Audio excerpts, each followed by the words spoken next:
Okay, guys, just a couple of announcements. You guys, Summit is coming up on the 13th of March. And so you want to make sure you put that in your calendars. I've been getting a lot of questions on the Easter egg spring event. You guys, that is on April 3rd. Good morning. That is on April 3rd. You definitely want to sign up for that right away. If you haven't had the email and the chance to respond to it, just get with Sharon at the front desk.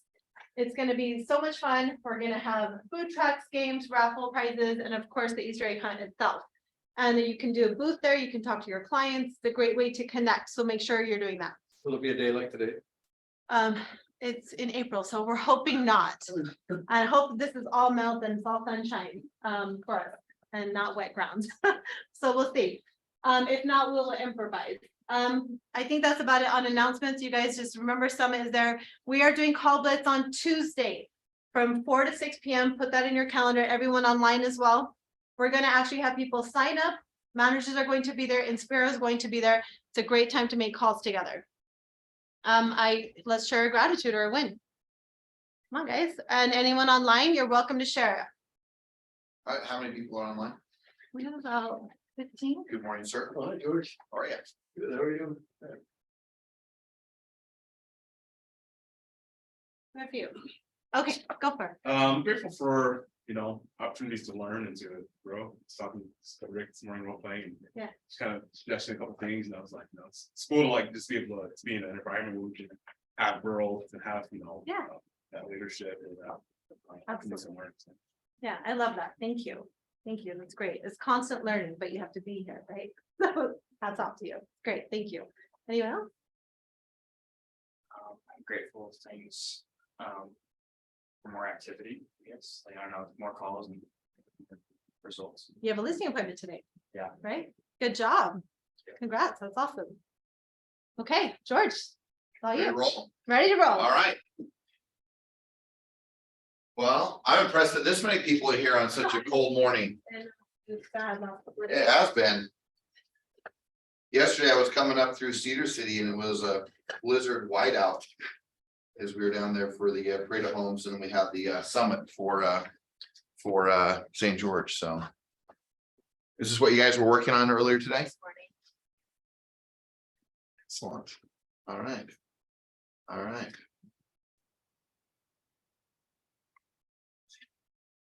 So one of the things that and by the way, welcome, Rick.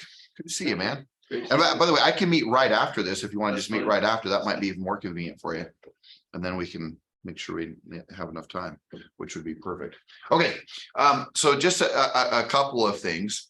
I just want to point out, just as you're moving through, one of the things I've recognized over the years is this, and that is that closing, and I said this a few weeks ago, closing is more of a mindset than a skill set. And I put an exclamation mark there. I'll tell you, because if you get that, what you begin to realize really quickly is what's going on in your mind is what has everything to do with whether or not you say, hey, let's sign a contract, let's get together, let's meet. Hey, that's the very reason we should get together. And so I'm always reminded of that when I find myself lacking what I call the boldness that's necessary in this business.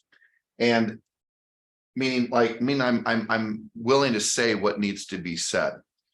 And over the years, and I may repeat this a little bit next week, but it's really been on my mind as I've watched a lot of agents. And I went to the Parade of Homes down in St. George, to a handful of homes, and I'd watch agents communicate with people walking through the properties and how they greeted people and just how they, and whether that you could tell whether they had this belief and this mindset that was necessary to succeed. And one thing I've realized in this business is, and that's how I've always described it, but there's this almost cycle of leadership, or this almost paradigm between, or the opposites in relationship to leadership. And probably nearly 20 years ago, I wrote this in my journal, and I thought, man, I feel like at times I came out of the womb someone who was willing to be bold, and someone who was able to be direct, someone who was able to, also want to say, maybe another word might be tenacious, direct. I'll even put as much as kind of in your face. Just saying whatever needs to be said. And I found myself on that side of the scale. On the flip side of that scale, there's this other side, and some of you have heard this from me, but there's this other side where the other one is we're gentle, we're kind, we're compassionate. We have a tremendous amount of empathy. We might even be, gosh, I might even say have a little bit of mercy. We show a lot of grace. And the challenge is, and some of you have heard this from me, but if you're over on this side of the scale, and that's how you operate your life, what ends up happening is most people would consider you to be weak. And it might be like, oh man, they're such a nice person, but man, they seem weak. And I say, my goodness, though, am I not supposed to be kind and gentle and so show some grace, maybe even a little bit of mercy, have some empathy towards people, compassion towards people? And the answer is yes, absolutely. And the challenge over here on this side is that if you're always in people's face, you're always so tenacious, direct, bold, aggressive, another word you could put up there, then the reality is most people on this side, if you're always that, then they may describe you with other words, but let's just say, I'll put one up here that won't offend, I don't think, very many people, but they probably think you're pretty much kind of a jerk. They might even think you're a little bit of a jackass. They might think that you're mean. They might think that you're cruel because you're always over here in their face, tenacious, bold, direct. And the challenge, though, is that to truly be, maybe I should define this, but to be what I would say to be a great leader. In order to be a great leader, you need both. And the challenge is if you're always over here, you're going to be looked at as a jerk, mean, cruel, maybe even a borderline. They might call you even a narcissist. They might call you, they're going to think that you're just mean. Don't care. You don't care. Yeah, you have no concern for others. On this side, though, if you're always this, they're going to think that you're weak. They're going to think that you have no spine, right? They're going to think, well, I wouldn't want this person to defend me in a difficult market. So the thing that I realized early on, it seemed in my career, let's just say in the first decade of it, is that if I wanted to be a great leader, I had to have the combination of both. And I do have some opinions. I think it's easier to come from here to there, and people who reside only in this space, for them to come over here to be more bold, direct, tenacious is not as easy to do. And the thing that I've realized, and this is a statement you might want to write down, but this is the deal. I'm just going to put here, my job is to, it's the key word here, is to be what you need me to be. And once I realize that my job is to be what someone needs me to be, whether it's a buyer, a seller, for me, whether it's an agent, whether it's, whoever, my job is to be what they or you, right, the person I'm with, that they need me to be. And once I recognize that, it became where I realized, okay, if I'm always over here, that may not be what they need. If I'm always over here on the mercy, empathy, grace, and compassion, and kindness, and gentleness side, that may not be what they need me to be at the time, right? They may even need what I might call tough love. They might need wait, they don't need tough love. They just need pure gentleness, sincerity, concern, right? And I do have a belief that in the middle of this, that the balance of this is that the reason that we do what we're supposed to do is because we love them. That's just another little side note. I don't often talk about that, but when we really truly love someone and we're not concerned about what we have to be, we start being who others need us to be, especially in the sales process, because we have love, concern, desire to helping them. So the thing that I've noted over the years, and it might be even a higher number than this, but I think if I was to put a percentage, that is that 95% of your time needs to be spent on the side of gentleness, grace, compassion. It's where you hear me say, treat everybody you meet as if they're going through the most difficult moments of their life. You're going to be right most of the time. So if there's anything you can be kind and ask a lot of questions. Because if you don't ask a lot of questions, then you can do what so many people do so ineffectively, is that they assume things that are completely incorrect at levels that are so offensive or uncaring or oblivious. And all of a sudden we start making mistakes because we took assumptions. But I will say that the assumption that I always take is that no matter who I'm meeting with, is they're going through a difficult time. And the reality is they're going through a difficult time, right? Because there might be something with their health, there might be something with money or finances, and there might be something in regards to some relationship in their life, whether it be a spouse, whether it be a friend, maybe it's a child, or maybe it's even the relationship they have with themselves, maybe their mental wellness. It could be something from the standpoint of God, and maybe it could be anything. But there's all these little things, these plates that we're spinning, and you have to just assume that there's maybe a struggle going on. And I've found in my life, if I assume that people are going through the most difficult moments, I'm right most of the time. All of a sudden you start getting into the depth of a conversation. I don't care whether it's a listing appointment, a buyer. When you start assuming that, you start to realize that although they may be buying a home, you say, gosh, do I have to do all that? No, you don't have to do any of that. But if you want to be what they need to be, and you really want to connect, and you really want to lead, and maybe another word you could put up there, guide, direct, navigate someone, you have to do these things.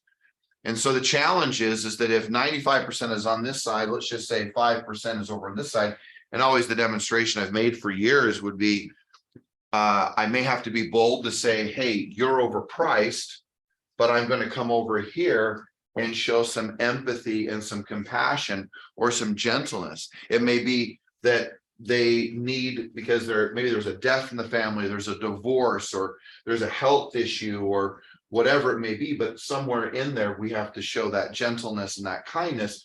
But I still need to be direct, and I need to be tenacious in the ability to get in, let's just say, the home sold. So it may be, hey, you're overpriced, but I want you to know how much I care about you, and that, we're going to get this done.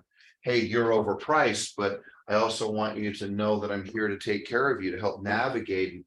I know this must be hard. In fact, if I were you, I'd feel the same way too. And I just want you to know that, you know what, you're making a great decision, and we are going to go the right direction in this thing. We're going to take care of you.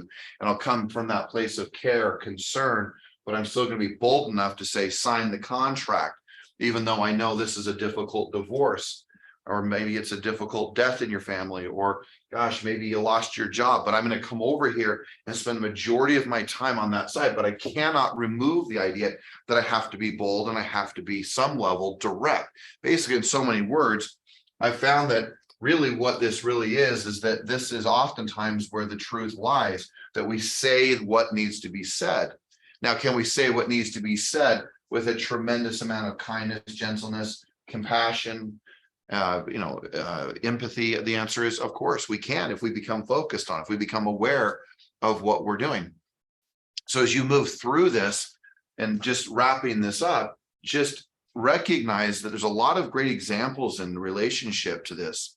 Whatever your beliefs may be, there's at least great stories and analogies of this. And the one that I've always appreciated, of course, is in the Bible for me. And that is one that is where Christ is told that he comes into the temple, and he all of a sudden starts kicking people out of their temple and throwing over tables and screaming and yelling and telling people, get out of my Father's house.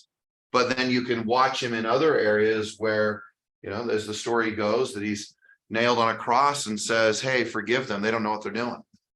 Whoa, hold on a second here. Here's the guy who was so direct, but here's the guy who spent most of his time, at least as we have record of it, where 95% of it was in that space of gentleness and kindness. I don't care whether we're talking about the stories of Buddha or Confucius, and and I'm always I love to study history and I love to study religions. And you start looking at it, and there's this balance between all of these great leaders, all of them, this balance between this side of gentleness and this boldness. But it seems that almost all of them were spending majority of their time on the gentle side, the kindness side. And there was these moments where they were bold. And, I say bold, it really what it is we're bold enough because we're in a business where we want everybody to like us. We want everyone to get along with us. We want everyone to align with us. And so usually when we're saying in your face, tenacious, direct, and bold, what I'm really meaning is you got to be strong enough to just simply speak the truth. And so for me years ago, and I'll wrap with this, or we can open this up to some discussion, but I remember when I realized I wasn't bold enough just to tell the truth. I was so concerned with anyone and everyone liking me and aligning with them and being with them. And so I was certainly spending time over here with empathy, compassion, gentleness, and getting along. But then I would forget that, oh goodness, I've got to really tell them the truth. I got to be bold enough to say, oh, and hey, and by the way, right, Aubrey, you're overpriced. Or hey, you know what, Isaac, you need to sign this contract. Or you know what, we need to put an offer, Rick, on this property. Let's do it now. And I wouldn't do the things, and because I was so concerned about being over here that even I forgot, for even me, I forgot I got to be over here. And part of it was because I was concerned, in so many words, as to whether I was going to stay aligned with them, as I was going to stay connected with them. Were they going to work with me because I told them the truth, or because I was bold? And what I found over the years is that the more bold, direct, and honest than I am, strangely, the more connected I am. And the other part is that, again, I go back to, what is it that they need you to be? Well, they certainly need you to be honest. They certainly need you to tell the truth. They certainly need you to make sure that you're not, somehow leading them down a pathway of destruction, whether it's buying or selling a piece of property. You have to be bold and truthful enough to say those things. So for me, what I came up years ago with, and it was years ago, I'm talking when I was in my early 20s. I mean, we're talking nearly 30 years ago. And I can remember just simply this statement. I don't know if I'll write a little bit of it down, but I just said, I basically said, I want you to know. And then what I would say is, I want you to know what I'm committed to. So if you're taking notes, if this means something to you, for me, it was important. I need you to know what I'm committed to. And what I would say is, I'm committed to this, telling you the truth, being honest with you. And I might even throw in there, I presume you want me to be honest with you. Well, yes, of course we do. Do you want me to tell you the truth, Ruby? Well, yeah. What do you want? Have you been lying? No, yeah, exactly.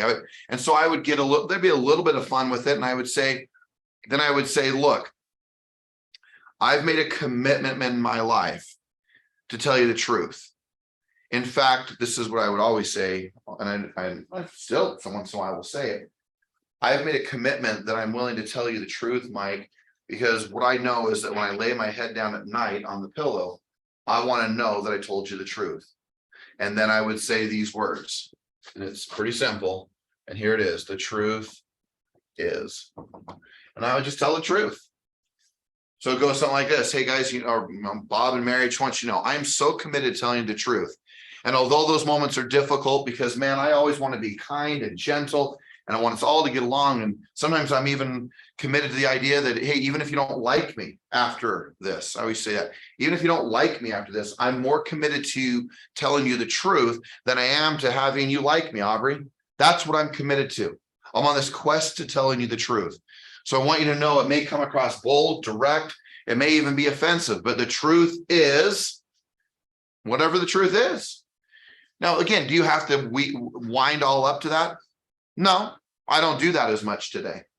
I used to do it a lot because I had such a fear inside of me to whether or not I was going to stay connected with someone, because I came from over here going, hey, wait a second here. I just want to be kind to these people. I don't want to have to be that bold. What if I offend them? What if I hurt their feelings? What if they don't like me? What if they want to cancel the contract? What if they don't list? What if they don't buy? What if they don't reduce? And I would go through that journey in my own head, which I think all of us at some point do. We start to project what we think might happen.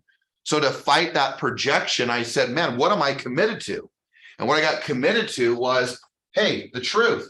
And the truth is, and you might not even like me after I tell you the truth, Mike, but the truth is, and then I would just simply say the truth. And it really helped me from a psychological side. And it helped me to be able to recognize, okay, wait a second here. I can tell the truth. And in fairness, what do I really believe is kindness and gentleness and honesty and truthfulness, or not truth, sorry, is telling the truth. But I do know that sometimes we get on this side of all this and we think, gosh, I want to be all these things of gentleness, kindness, compassion, mercy, grace, loving and gentle. Boy, if I'm that direct, they won't like me, love me, connect with me, work with me. But I found the complete opposite, that the more direct you are, the more bold you are, the more honest you are, the more truthful you are, the more people want to work with you. But I had to go through that journey with myself and being able to say, hey, you know what? I got permission to just simply tell the truth. And I want to say the truth, but I want to still stay connected. But what's my job is to be what they need me to be. So now I tell the truth. Let's tell the truth more often. Let's be more direct more often, but let's reassure them. Let's be okay and letting them know I'm okay with you not liking me, but I'm not okay without telling you the truth. Make sense? Rick, any thoughts on that? If you meet somebody on the street or an old high school friend or something, it may not matter. You don't have to tell them their hair doesn't look good or whatever it is. But in real estate, you can think of the consequences of that agent that overprices it and just doesn't call them back. Yeah. And it's going to cost them. Yeah. If they're looking. And for to your property point, and it's being they someone still on have the street. Consequences of not telling them the truth. Yeah, right. There is a consequence. And the thing that, let's just say you meet a friend or someone, I've oftentimes over the years, I've had people come into my office and say incredibly bold and direct things to me. And I've always thought to myself, boy, Rick, if they came across with another thing over here, and I'd write this as another word I would put down here, they reassure. Right. So if I said, hey, Rick, I want you to know how much I care for you. I want you to know how much I love you, how much you mean to me. And I've noticed I'm concerned because of blank. And I just want to make sure you're okay. What I find when people are bold and direct, there's a struggle and a fight even within themselves to say, well, I'm just going to say what needs to be said. And they say what needs to be said. And yet they don't come with any of the tenderness, maybe the mercy, the grace, the love, the connection to making sure that someone, not only are you bold, but you come back over here to reassure your love, your care, and your concern. And it's important. Mike, were you gonna say something? This is 100% true. And I live in this pink, I'll call it pink area. Okay. And it's hard to come this way. And I just had this experience where I was negotiating a contract. I had 2 offers on a listing and I used the word probably. I said, hey guys, I've been back and forth. I've negotiated both of these deals up about 15 grand. And this is probably the best we're going to do. And they immediately came back, well, do you think we could get another 3,000? I said, let me rephrase that. I said that wrong. This is the absolute best deal you're going to get. I would suggest taking offer 1 because it's $2,000 more than offer 2. And they said, oh, well, let's take it. I pushed them as far as I dared. Yeah. Yeah. Yeah. Like, no, Yeah. This Just is to the best your deal. truth. And right when you're speaking the truth, you get the level of certainty. I mean, all of a sudden you change the level of certainty that you were dealing with at that moment and how you were expressing, how you were saying and moving through that. And so I think this is a lifelong journey, guys. I think that it's a journey of each one of us finding out how we're going to lead, how we're going to communicate, how we're going to direct the traffic of our life. To your point, Rick, if we're meeting friends or whether it's a client, and the one thing I'm certain of is that if you can come from a space of love, reassurance, grace, empathy, compassion, and then to be able to speak the truth with boldness, man, that's a really special place to be. It's a really special place to be. And the thing that starts to happen is this business becomes so simple to you because all of a sudden you're speaking the truth, but you have these amazing connections. And as you align that way, and it just becomes something very, very special. Rick, go ahead. I had a job, it was customer service and sales years ago on the phone. And I would deal with the same people occasionally again and again, and something would come up and I would go, well, we can't do that, it's in the rules. They would ask you, and that always created friction even down the road. And the situation where my seller goes, well, can you try it for another 3,000? Instead of telling them, well, they went up 15,000, I don't think we can do any more. What I learned in that job was to ask somebody in authority. Let me ask for you, and then they know that you tried your best. So that $3,000 thing, that's what I would have done, is called those other agents and said, look, they're asking for another 3,000, what do you think? Oh, I had already been back. Yeah, so, Right. but I learned this lesson the hard way, because people don't like it if you say, well, it's in the rules, it just can't be done. Yeah. I'll ask somebody in authority and get back with you, I'll ask the other agent. Yeah. I don't know, I mean, I So think you each don't ever situation tell would be them that different. this I goes mean, I would just say It can't this, be done. that's Let me one check. way. Yes, that's one way you could do it.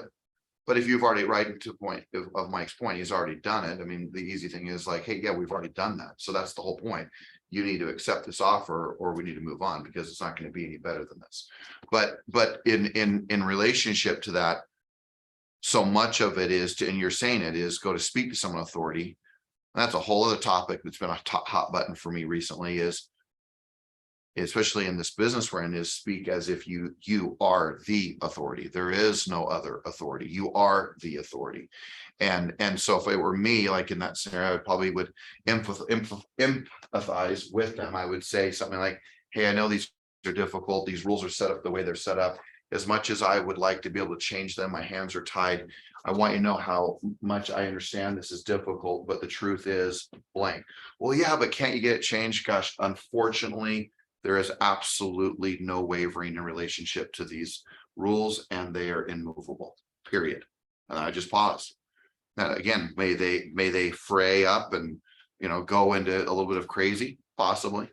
But I do know this, you're speaking exactly, you said I went to someone authority. The question is, in this business we're in, can you just simply be so authoritative, so bold, so direct, so certain, so truthful, so trusted that they don't waver?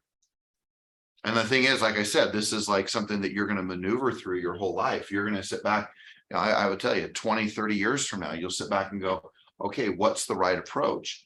Is today the approach that I've just got to be a little more kind to this person and compassionate?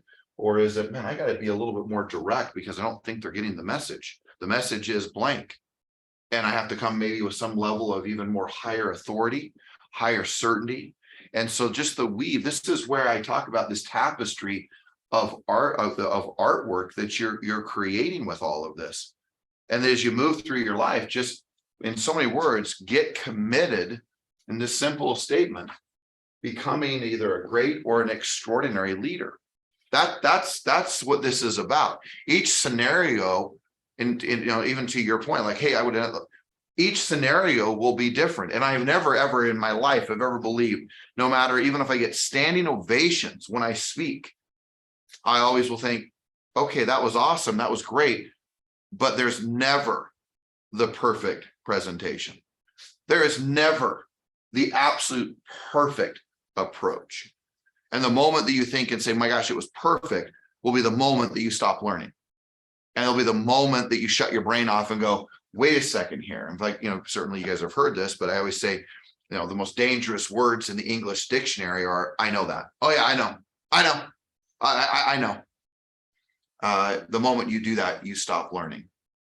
And but what I love is you watch, especially like in martial arts or a particular sport, you see people who just again and again do the same thing. I mean, my most comical statement I think I've heard in the last 7 days was, it's everything's just, it's a repeat. I've heard it before.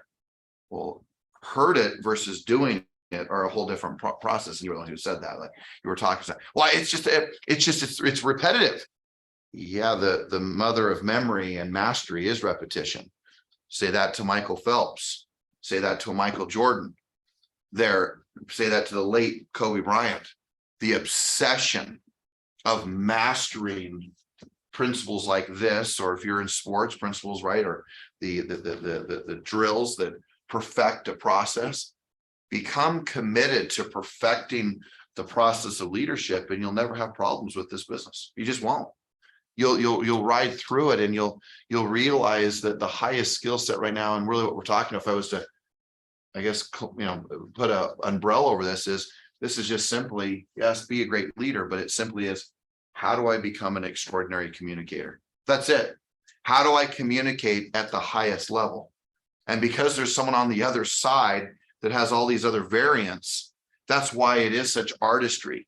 That's why it takes such great skills. That's why it takes your intuition. It's why it takes your skill sets and the words that you use. It comes down to your awareness, your ability to observe, your ability to show empathy, but to feel empathy, right? Feeling what someone else is feeling what they're experiencing, to be able to respond. Man, if you think about the complexity of what I'm talking about, this is a lifelong journey to perfect your ability to communicate, to relate, to lead at the highest level.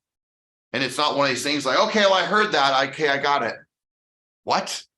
Even just the fact of me sitting up here, I'm like, oh yeah, I had an epiphany. Being over here, again, even though I've said this to myself before, this is all about telling the truth. It's not even really about being mean and tenacious. It's more about just, hey, if I'm going to be bold, I've got to tell the truth. The truth takes boldness. Otherwise, we just ignore it and we act like it's not happening. But just a statement that has really been resonating for me. And not that it's something, maybe you've heard this before, but whatever you tolerate expands itself. You tolerate incompetency in your life, it'll expand. You tolerate someone putting you down and and being cruel to you, it'll just expand. You tolerate lack of discipline, it'll expand in your life. You tolerate whatever you tolerate, it's going to expand. Whether it's in relationships or even in your own, just dealing with you yourself personally. Don't forget that. Just ask yourself, what have you been accepting that you no longer are willing to accept? Because whatever you've been tolerating will just simply expand itself. Okay. Your last thoughts, comments? I wanted to add one. Yeah, please. I love the statement of, if you don't learn, you can't become the master. And like we had a snow day and we had 35 people on base camp just to learn one more benefit that we can offer our clients. And there were so many questions, and there was agents on it that have been in the business for over 15 years. And you would think that people sometimes think they have it all and they're done and they stop learning. They're like, oh, like you said, don't be the smartest person in the room. Even if you think you know everything, ask more questions, because you might learn something from someone that just got in the business, and you might learn something from someone that needs repetition. And it was crazy. And I was so excited because we're all confined in our homes doing base camp, but they wanted to learn just a little more. So that gets me really excited, because I learn every day too. When we're here in role play, you learn someone else and someone else is making a different statement, like, hey, that might be great for me. And you just never know what you're going to learn. So why pass it up? So when people say it's repetition, yes, but that is with any skill. Like, you learn to walk because you learn to walk. You learn to run because you learn to run, and you don't stop because you know how. It's just crazy. So I love that so much. It's a great. Well, the clearest indication for anybody, at least like the measuring stick of business. Don't forget this. The measuring stick of business is one thing. How much money did you earn? Period. You say, oh no, it's how much I served. No, you're not in a charity. You're not in a nonprofit. You're not in a foundation. That's a different measuring stick. How many people did I help? But business, the only measuring stick is how much money did you earn? That is the ultimate measuring stick of business. You can talk about service and what you did and how rewarding it is to you, but it's not measurable. The only measuring stick is what did you earn and what was your profit. It is the language of business. It is finance. Don't forget that. So you know everything about this business, and people can talk all about it and what their opinions are, but the ultimate measuring stick is how much money did you really earn? It's the measuring stick. That's it. And people, when they get that, they start to realize, oh, well, maybe I know all these things, but I don't do anything with them. All of a sudden, we're highly educated, but completely inadequate in regards to the results. So there's a missing ingredient. Maybe it's our disciplines. Maybe it could be anything. But just remember, the measuring stick is how much money you earn. Doesn't mean you're not loved by God, doesn't mean you're not a good person, doesn't mean you're not valued by your family, doesn't mean you can't be a great dad or mom. It just means you're not winning at the game of business, because the ultimate measuring stick is how much money did you earn. That is how success in business is measured. It is the level of income and revenue that is brought in. And if you ignore that, then the problem is you ignore the realities of why you're doing this. And you're here for a whole different other reason. And you can be here for different reasons, but that is the measuring stick, the ultimate one. There's other measurements, I get it. But the ultimate one is, again, revenue, finance, language of business is finance. It's not, well, how many hugs did I get today? Well, did I feel good about this? I mean, having dealt with so many private equity companies and guys who own hedge funds, yeah, even the people who owned half of Inspire at one point, they're all private equity guys. They don't care whether or not people's feelings were getting hurt when they wanted to vacate out of Utah on the 50% relationship or 50% we had that they had owned of the company. And all of a sudden I realized, oh wait, their hierarchy is very, very different. Very, very different. Like my hierarchy, how I try to build it. Gosh, let me just put this one thing up here. But just my hierarchy that I try to live and abide my life by is integrity, right? Integrate my thoughts, what I believe, into my actions. Number 2 is people. And number 3 is the money. Just for perspective, as a general rule, what do you think hedge funds, private equity, and investment banking's order is? Money only. I've dealt with enough of them that actually everyone I've ever personally dealt with has dripped with integrity. But I would say that they're going to do the right thing because they can't screw up their whole future with a lack of integrity. But do you think they're really worried about that? Not at all. Like a big goose egg 0. It does. That's the last thing they're concerned about. Make sure it's honest. Make sure we make money. Other than that, I don't care. And that's just the reality. For me, I found that I have a much more peaceful, beautiful life if I make sure that I put the people before the money. But if I take care of the people, of course, then what? The money takes care of itself, right? Take care of your people, the commissions take care of themselves. It's always the case. Because if you make your focus, okay, I'll do anything to get the deal. I'll try to act like I care about the people. What I'm really worried about is how much money I'm going to earn. I've just found that when I get that all distorted, that hierarchy, it messes a lot of things up, especially everything I've talked about this morning. All right, okay, let's roll. Some closing affirmations. A good day today. Okay. You ready, Mike?